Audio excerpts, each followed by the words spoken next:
এই সুত্তর করে সুত্তাই তুই এত রাইতে আমার বাড়ির মধ্যে কি করো? এমনিতে গ্রামের মানুষজন তোর লগে আমার মায়ের তোরা কত কথা কথা কত শুনস না। যাকে আপনি এসেছেন ভালোই হয়েছে। ময়না তো মাইয়া মানুষ, আপনার লগে সব কথা কইতে পারে না। আর বাড়িতে কোনো মহিলা মানুষও নাই যে তার মনের কথা কইবে। আমরা দুজনকে ভালোবাসি, আমি ময়নার বিয়ে করতে চাই। আর আপনি রাজি থাকলে চাচা আর চাচির বিয়ের প্রস্তাব নিয়ে দেবেন। সারা জীবন আমার মায়া এই বাড়িতে ভূতের মতন খাটছে, এখন বিয়ার পরে কি আমি তার আরেক বাড়িতে বান্দির কাম করতে পারলাম নাকি? জায়গা তুমি আমাকে কম আছে, আমার আব্বা সব রেখে গেছে না।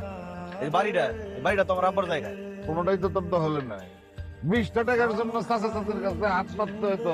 আগে সহায় সম্পত্তি নিজের দখলে আন, তারপরে তুই প্রস্তাব নিয়ে আয়। খবরদার, তার আগে আমি যেন তোর আমার ময়নার সীমানায় না দেখি। ময়নার বাবা আমার মোবাইলে ফোন করছিল, বললো তুই নাকি ময়নার বিয়ে করতে চাস। জি চাচা। কেমন পারলি তুই? সুরকে যেন মুখটা তোর কাঁপতো না। ও বোঝা অনেক থেকে তো তোরে ভালোবাসে। আর তো চাচা